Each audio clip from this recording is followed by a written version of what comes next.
చారిత్రాత్మక కార్యక్రమ నేపథ్యాన్ని గురించి 2 మాటలు పంచుకుంటాను. జిఎంఆర్ మరియు మాన్సాస్ సంస్థలు కలిసి నేడు అంకురార్పణ చేయబోతున్న ఈ జిఎంఆర్ మాన్సాస్ ఏవియేషన్ ఎడ్యుసిటీ భారతదేశంలోనే ప్రప్రథమ ఏవియేషన్ హబ్గా రూపుదిద్దుకోబోతోంది. ఈ బృహత్తర కార్యక్రమానికి తొలిమెట్టుగా నేడు మాన్సాస్ సంస్థ భీమిలి మండలంలోని అన్నవరం గ్రామం వద్ద ఉన్న 136 ఎకరాల 63 సెంట్ల భూమిని అందించబోతోంది.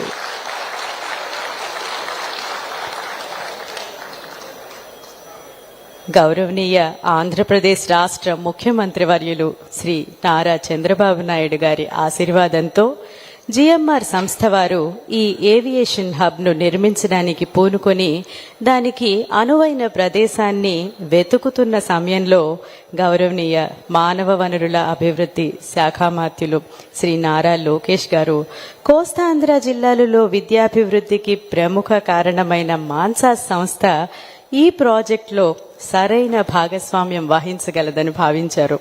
వారి ఆదేశానుసారం వెంటనే జిఎంఆర్ వారు విజయనగరం శాసనసభ్యులు ఆదితి గజపతిరాజు గారిని, వారి తండ్రి గారు మరియు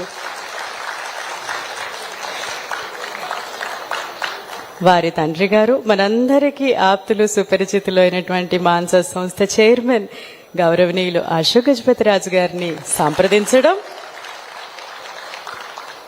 నిరంతర విద్యాభివృద్ధిని ఆకాంక్షించే వారు పెద్ద మనసుతో అందుకు ఆనందంగా అంగీకరించడం, వెనువెంటనే భీమిలి మండలంలో అనువైన ప్రదేశాన్ని ఎంపిక చేయడం, విద్య మరియు ఎండోమెంట్స్ మంత్రిత్వ శాఖ వారు అవసరమైన అనుమతులను జారీ చేయడం అన్ని చకచక జరిగిపోయాయి.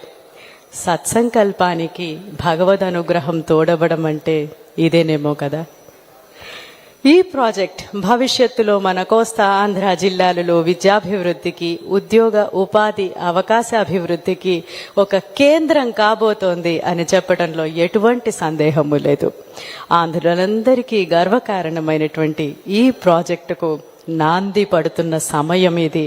ఇవాళ జరుగుతున్నది ఖచ్చితంగా ఒక చారిత్రాత్మక ఘట్టం. దీనిలో భాగస్థులు కావడానికి విచ్చేసిన మీ అందరికీ మా హృదయపూర్వక కృతజ్ఞతలు తెలియజేస్తున్నాం. ఇప్పుడు గౌరవనీయ అతిథులను వేదికపైకి ఆహ్వానించుకొని సభా కార్యక్రమాన్ని ప్రారంభించుకుందాం.